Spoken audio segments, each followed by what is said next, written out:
I'm old enough to know that a longer life isn't always the better one. In the end, you just get tired. Tired of the struggle. Tired of losing everyone that matters to you. Tired of watching everything turn to dust. In the end, Lazarus, if you live long enough, the only certainty is that you'll end up alone. Hello and welcome back to the Doctor Who Marathon. I'm your host McEdam, and today we're going to be talking about The Lazarus Experiment, written by Stephen Greenhorn and directed by Richard Clarke. And this sees the Doctor take Martha Jones back to her present day time after he promised her, the one trip, and now it's back home. This story deals with elements of Lazarus, which is a biblical figure who came back to life and was resurrected in a younger body. Similar things happen in this story. It's basically the Doctor Who's equivalent of that story, which is a very common story. I mean, you got the Lazarus Pit from the DC comics. So the Lazarus is just a common term, usually referring to somebody who is old, who turns himself or tries to turn himself young in an attempt to gain immortality. And usually in science fiction, it's displayed as a bad thing, as this is a horrible act against nature, which this story kind of does. And yes, it's a bit of a cliche. So we got that. It also deals with Martha's first real interaction with her family in the stories, with the Doctor being introduced to Martha's mother, her sister and her brother. And it's also got heavily linked with the Saxon subplot. In here there's a lot of mentions, let's say one or two scenes that mentions Harold Saxon, which actually affects one of the characters and their opinions on the Doctor. Now, this is a story in terms of the popular opinion, is that when it first came out, people loved it. People really enjoyed it. And I will admit that I was one of them. But over the years, it has become a sort of... it's gained a bit of a reputation for not being very good. Main focuses are the plot being extremely cliched, a plot line that we've seen 100 times in sci-fi before and hundreds of times we'll see afterwards. And main focus is being put on the CGI work of the creature of the monster of the episode of this adventure. So you're going to be disappointed to learn that I still love this adventure. In fact, as of series 3 so far, the stories we've been tackling, this is by far my favourite story. And there's a lot to tackle here before I get into the actual story itself. This is also the first acting role in Doctor Who for Mark Gatiss, who has previously written for Doctor Who, both in novel form and in the new revived series with The Unquiet Dead. Did he write a story for series 2? I actually can't remember. That's really... What did he write? Oh, it's on the tip of my tongue. What did he write? Nope, I'm completely... it's lost me. That's pretty bad. Oh my god, I've completely blanked out. I can't remember what Mark Gatiss wrote for series 2. Nope, completely gone. Sorry. That's really embarrassing. A lot of criticism has been put on his performance in the story being a cliched, one-dimensional villain. We'll get on, what I think about his performance in this story. But Mark Gatiss, as an actor, seems to always have this kind of criticism against him. As a writer, it's a lot of people like him. There's some people who don't like him. Most people like most of his work. in terms of like all of his writing style. But as an actor, he always seems to be criticized for taking a little bit too over the top, a little bit over dramatized, a little bit corny in a sense. So that's one thing to note about this story. And so that's basically the setup for this adventure. That's the main details we need to learn about this story. So shall we get into the story at hand? The story actually, a pre-credit sequence, is a very great way of opening a story. The Doctor basically promises Martha the final trip, place where there's nowhere else like it, to which it's revealed that the Doctor has taken Martha home into her flat. And they're about to say goodbye. You know, it's like the Doctor has said, right, I promised you one trip. It might have got a little bit of hand because we had a few more adventures, but now it's time to say goodbye. And Martha is kind of 50-50 on this. On one hand, it's just like, oh, okay, we were traveling together, we seemed like we're having a lot of fun, and it seems like this was going until whatever we need to stop, but you just seem to be fed up with me and just like parting me off, okay? But Martha is also understanding is no, it's like it was promised one trip, and so they leave with like a happier note. It's like smiling. The Doctor makes a joke about her laundry being all over the place, and they seem to be leaving on semi-good terms.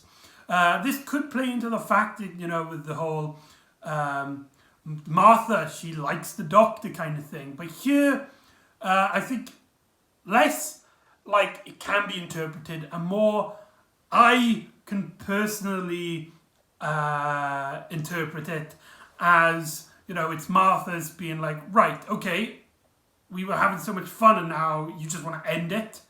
Like I thought we were friends, but I guess I was just sort of there for you until you wanted me to go away.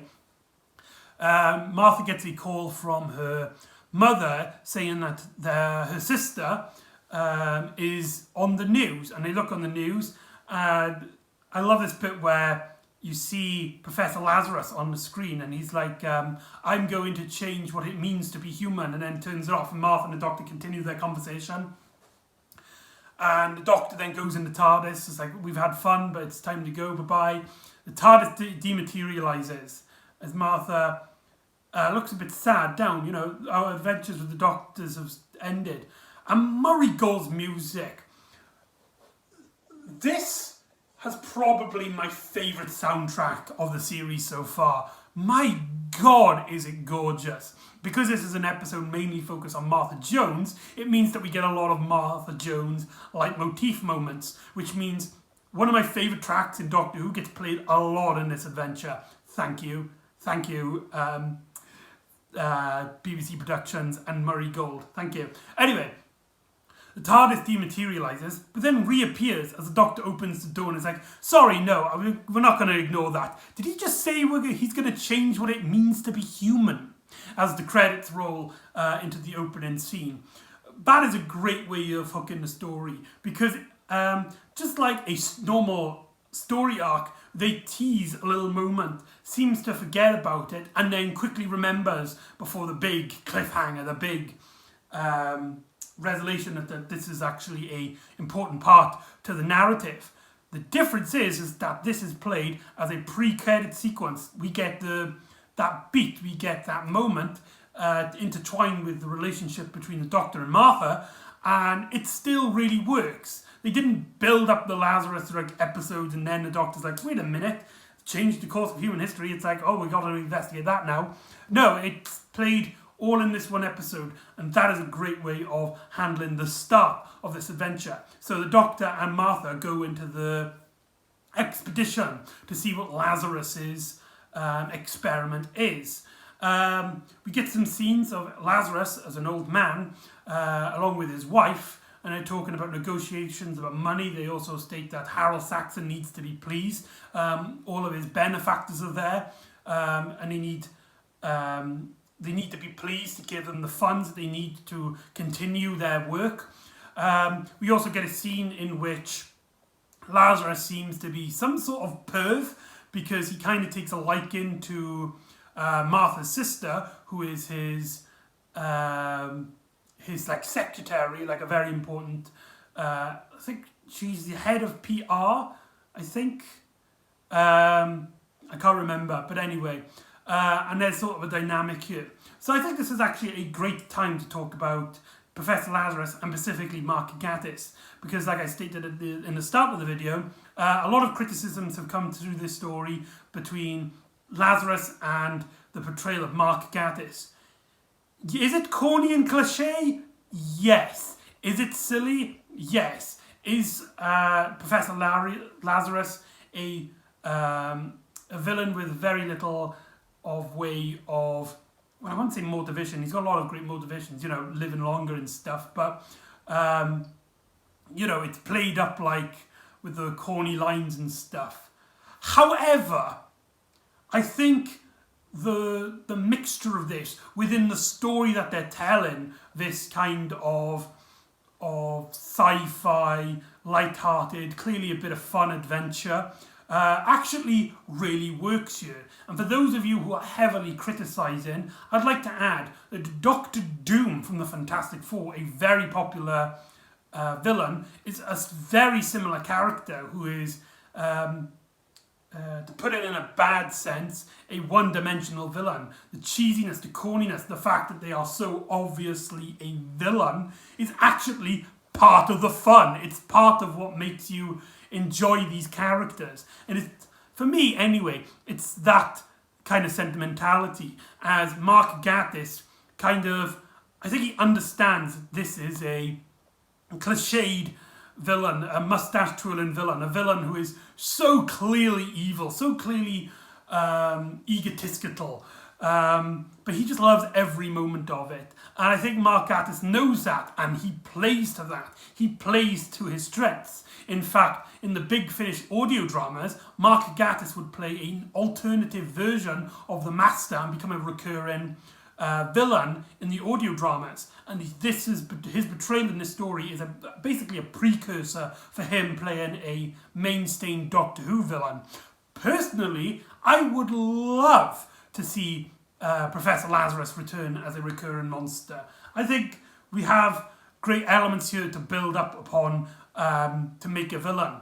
So anyway, the Doctor goes to the Doctor and Martha go to this party. It's here where the Doctor meets Martha's mother and her family. There's a really great funny moment in which the Doctor obviously, wants to act like he wants to fit in. Is like, Martha's mother, I know a lot about you. Martha's mother's just like, oh really? What has she said? Well, you're Martha's mother, and that's about it really. We didn't have much time, working. And that's a nice little gag there, it's obviously the joke that from Martha's mother's perspective, who doesn't know about all these adventures, it does kind of look like Martha and the Doctor are sleeping together. But I think like here it's played up a little bit for a laugh. It's a little bit silly, it's a little bit thing, and that's what this story is. It's just a little bit of silly fun, but everything around this story just pumps it up to a level that is hugely enjoyable. From the acting, the performances from Martha and family, to Mark Gatiss hammering up the role, to David Tennant just owning and just having a laugh. I love the bit where somebody with a tray gives him nibbles and he's like, oh, I love nibbles. And this story also plays in later on with the swashbuckling elements, which have been a prominent I wouldn't say a theme, a prominent style of the Doctor Who series from the start of The Runaway Bride, continuing on from the rest into the David Tennant era. So there's a lot of action-packed adventure, but there's also some really great camera work, some really great scenery. Lazarus's office just looks absolutely stunning. The party with that giant dome thing, which is the Lazarus machine. I can't remember what it's called. It's like the supersonic reversible machine engine thing. It just looks absolutely visually stunning, and I love how like all the lights, and it's like this brilliant whited dome with these twisty things at the side. I also like how every time I watch this story, there's something a little extra I notice each time. For example, when I watched it recently for this Doctor Who marathon, I noticed that when the machine is activated, there's actually a ball of liquid that pours down water, almost like it's the water from the Fountain of Youth pouring down onto the machine to bring back new life, to bring back new purpose. So Lazarus is like, this is going to be the greatest achievement since man walked on the moon, since we split the atom. And he goes in his machine, but something seems to go wrong as the Doctor gets involved and stops the machine from overloading before it could destroy and kill everybody in the room. When Martha goes to check that Professor Lazarus, her being a doctor, she wants to check if he's okay, despite the Doctor just not in time saying, don't open the door, but Martha's training her thoughts of being a doctor to make sure that everyone is safe, takes that instinct, and so she opens the door. Small little detail, but I absolutely love that small little moment of when Martha goes open the door and the doctor's like, no, Doc! And the door opens. I don't know why, it just really, especially like what Martha is supposed to be in this. But when the doors open, throughout the smoke is Professor Lazarus, who is now appearing in his late 20s, early 30s, I think. I'm not quite sure how old Mark, actually he would be probably a bit older than that. I'm not too sure, but he's definitely de-aged a lot. And it's basically like treated as a sort of miracle, as this slowly, this mystery of how what's been changed, what's affected, what's all the variables have been calculated, what's the risk, what's happening. And I love how the story slowly builds up to it. We have Professor Lazarus started eating and becomes famished as the Doctor's energy depletion from the sonic sound waves in the Doctor and the Lazarus have this discussion about science and how the Doctor believes this is wrong. You can't count for everything. Clearly something has gone wrong, but Professor Lazarus is like, this is progress. Nothing is without its questionable variables, but we got to keep pushing. We got to keep knowing about human knowledge. Sure, it's cliched, sure it's a bit silly, and sure it's something that we've heard 100 times before. And that's why I understand why a lot of people don't like this story.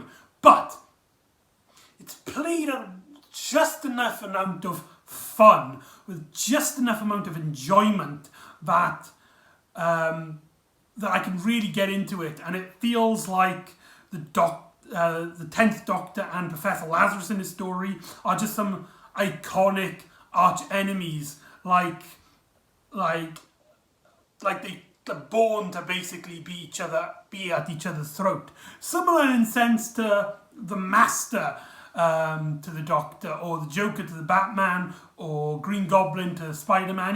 There's that sense that right off the bat that they are going to be arch enemies, but they try to reason with each other. They try to get each other to see each other's point of view before the final resurrection, the final battle commences. Lazarus gets taken to his office by his wife, where we start seeing things starting to dissipate as he seems to be really disgusted by his own wife, and he seems to become a lot more aggressive. He states it's like, why would I waste another lifetime with you? He also seems to be having some cramps as he starts like that. Again, it's something that's played really cliched, really silly, and Mark Gatiss is pulling like all those funny faces, kind of stuff. And this then activates his monstrous form. The Doctor and Martha do some studies after Professor Lazarus has given Martha a kiss on the hand, showing that he's clearly this. At least he likes to think he's a womanizer, but Martha kind of realizes, like, hold on, I've got a DNA sample. As the Doctor and Martha study this and discover that his cells are still mutating. It's unlocked something from the dawn of time, something that evolution prevented humanity from evolving. There's the potential there, but evolution has stopped those evolution chains from adapting into humanity, and Professor Lazarus has resurrected those cells, those things, to allow him to transform into a creature which evolution had stopped. So in a sense, there are no alien, with the exception of the Doctor, there's no alien storyline here, which I find really interesting, and it's a nice little breather from the rest of Series 3. So, another part of this story that gets heavily criticised is the science of that. Clearly that's not how evolution works. Like evolution is not like, right, we can have this, but we're not going to keep it, we're going to sing because, that might devalue. No, it's a slow chain of constant death, and then something survives and they evolve and they spread their genes to keep whatever they need to survive, and so on and so forth, and that takes billions and trillions of years.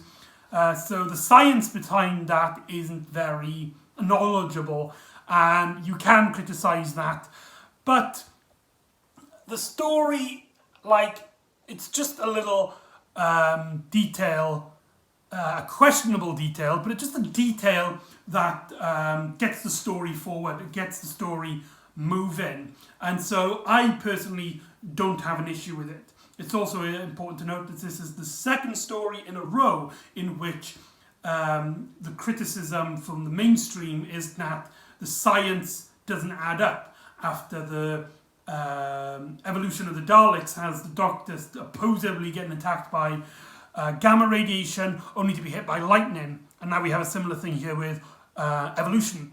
So Series 3 is not where you want to be if you're looking for hardcore science, pretty much. And the Doctor and Martha try to evacuate the building as they basically learn that Professor Lazarus, after going straight downstairs, has actually taken Martha's sister. And is trying to try to seduce her. And she's kind of taken a liking to him now that he's in a younger form. But he is hungry. As you can see him, he's slowly having these moments where he's twisting his head like that, and is clearly trying to feed off the energy of Martha's sister. So the Doctor confronts them on the rooftop. Another iconic moment, which kind of makes you feel like I love how the Doctor just every time he confronts Professor Lazarus at this point, the Doctor, David Tennant's performance is completely locked down, only moving his facial expression, his body when absolutely necessary, showing that the Doctor is taking this moment, this chance, extremely serious. So Professor Lazarus turns into this giant crab scorpion creature, which reminds me a lot of the Scorpion King from The Mummy, Not a good comparison, I know. In fact, speaking of that comparison, one of the massive criticisms with this story is the CGI work on the monster. At least the monster and the monster's design, just everything about it, with Mark Gatiss's face kind of, I know this was before deepfake, but kind of deep-faked onto this scorpion creature. And the face really doesn't look real, despite it having a lot of great zooms up on it, close-ups on the face.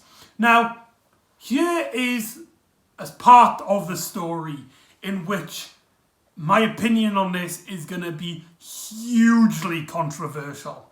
I can imagine a lot of people are going to be like, seriously, Ad?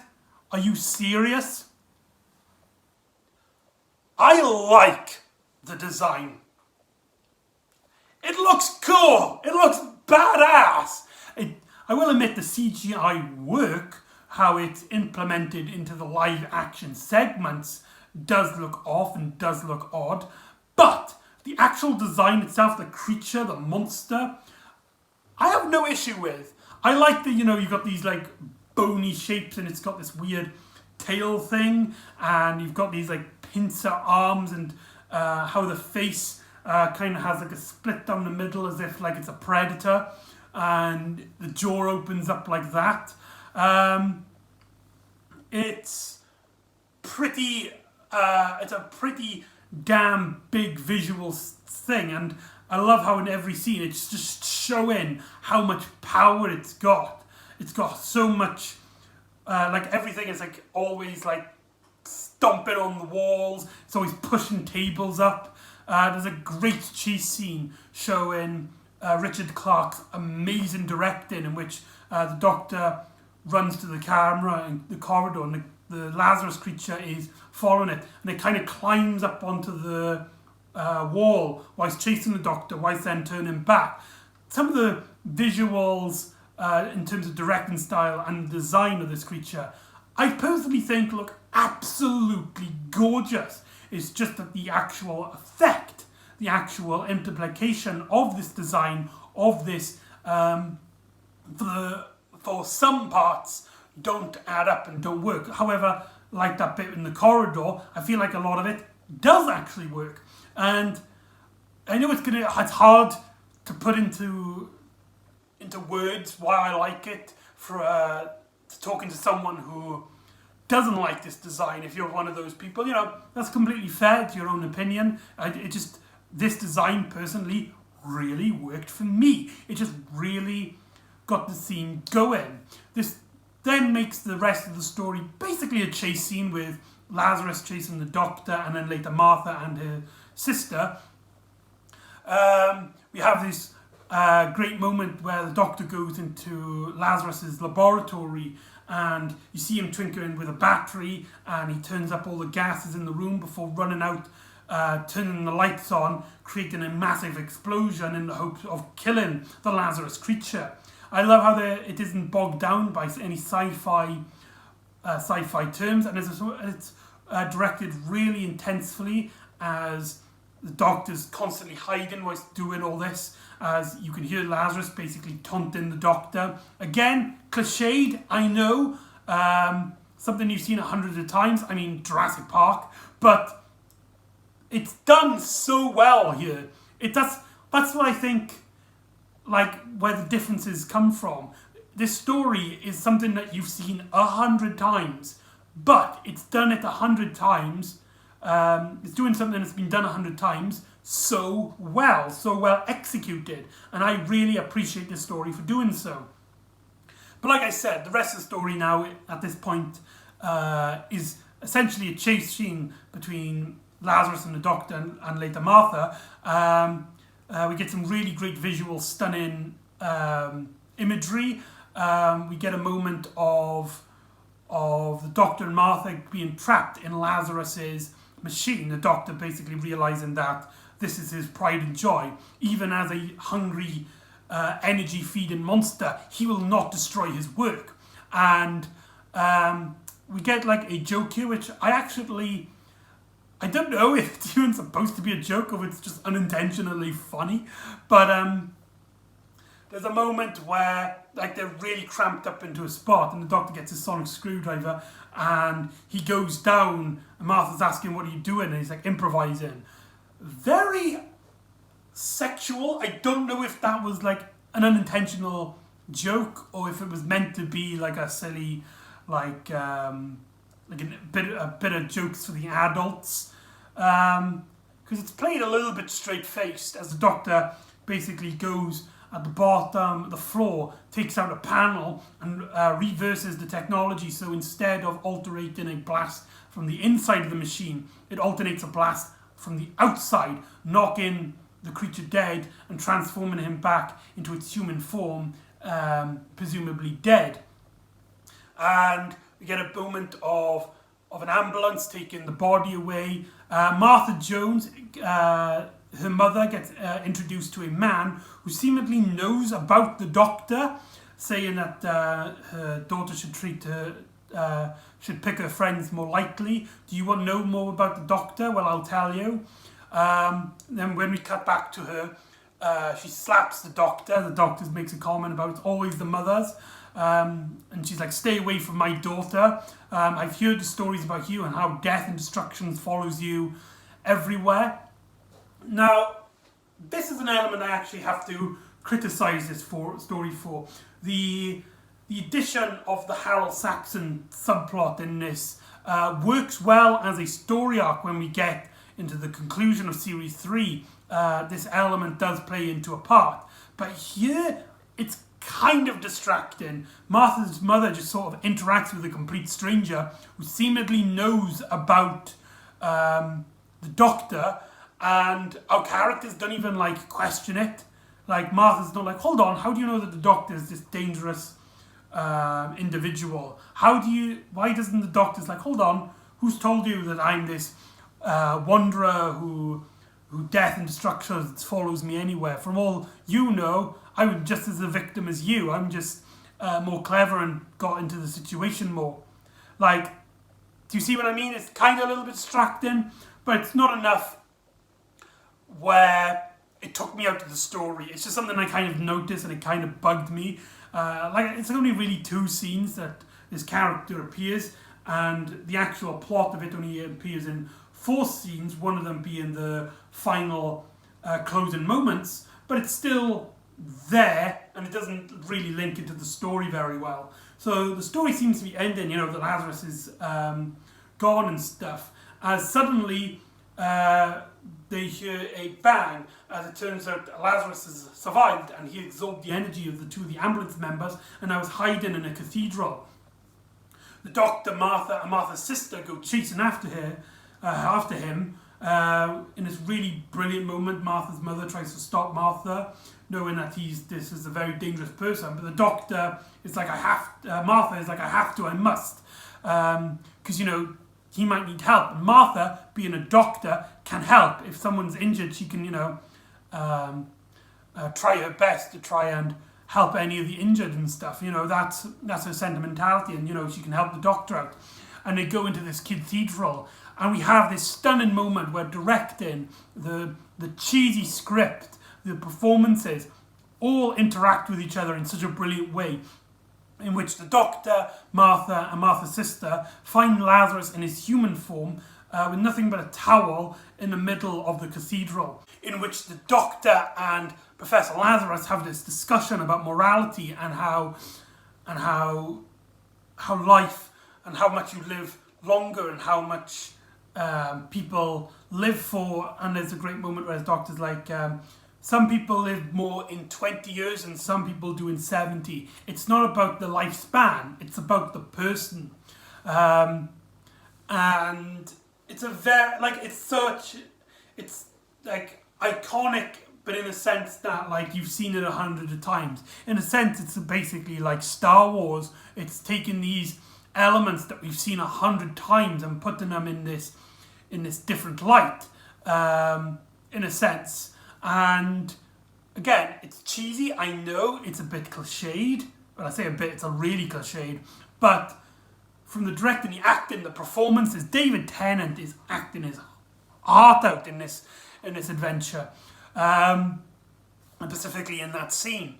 it just all clicks together in the right segments.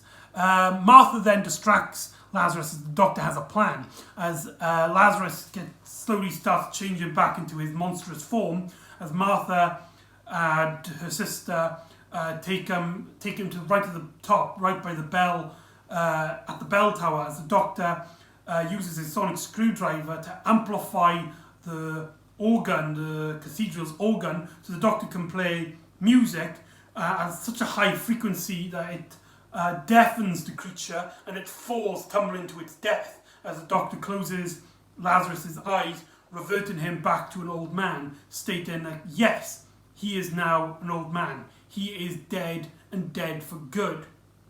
Although we have seen him dead in this story before, so there could be a chance he could come back. I mean, not really, because he hasn't come back since, and I doubt Chris Chibnall or the next producer after him, would have anything to do with really this story. But you never know. So the story ends then with the doctor's like, right, it's been fun. Maybe if you want, you can have one more trip. And Martha kind of has a go at him at first, saying it's like, I don't want to be just one more this, one more that. I want this to be like proper friendship, proper like, if I'm staying until, it's my choice. It's not like until you get bored of me, it's when I want to leave. And originally the doctor's like, okay. Martha misinterprets this as again, it's like, right, okay, if you want to leave, that's fine. And Martha gets angry until she's like, hold on, doctor, why are you still here? I said, okay, if that's what you want. If you want to stay as a permanent companion, then stay. As Martha gives the doctor a massive hug and they leave. But before they leave, the camera pans down onto Martha's phone, getting a voice message from her mum, stating that the doctor's a very dangerous individual. This information comes from Harold Saxon himself, playing into the story arc. And that's the Lazarus Experiment. Overall, it's a story which you've seen 100 times before. The idea of a villain trying to do his absolute best to try and get immortality, but doesn't look at all the variables and becomes an energy-eating individual.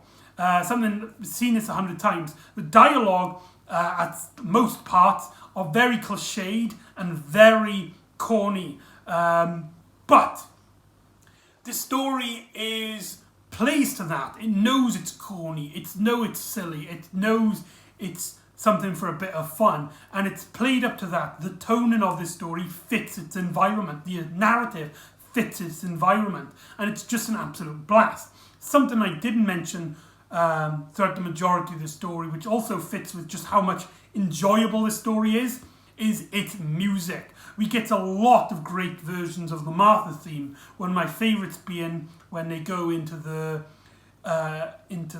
party, Lazarus's party to witness the machine, and we hear like a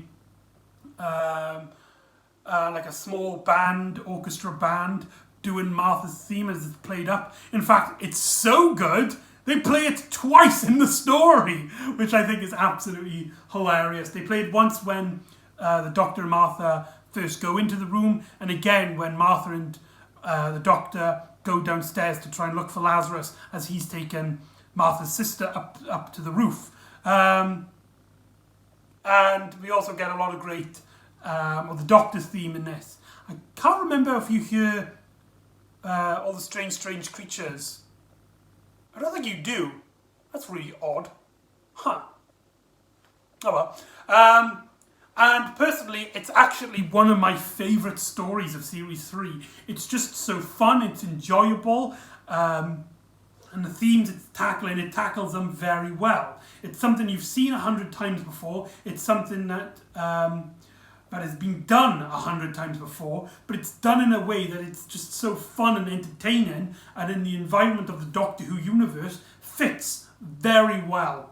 So there you go, that's the Lazarus Experiment. So join me next time when the tortured team go to investigate something in the wilderness, far away from the city, as someone is, or a group of people have seemingly been kidnapped, taken away by something that's eaten off the civilians in this small little village. So join me next time for Countryside, and I'll see you next time on the Doctor Who Marathon. Ta-ra!